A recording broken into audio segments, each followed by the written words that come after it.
इनका ख्याल किया है और इनके साथ टाइम अच्छा स्पेंड किया हमने और हम नहीं चाहते ज़िबा हों।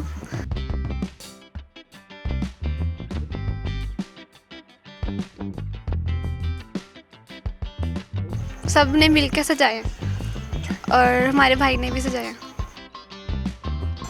मैंने इनके साथ टाइम स्पेंड किया और मुझे बहुत प्यारी लगती है और जब ये कुर्बान होगी तो मुझे बहुत बुरा लगेगा। इसको इतना इसका ख्याल रखा है।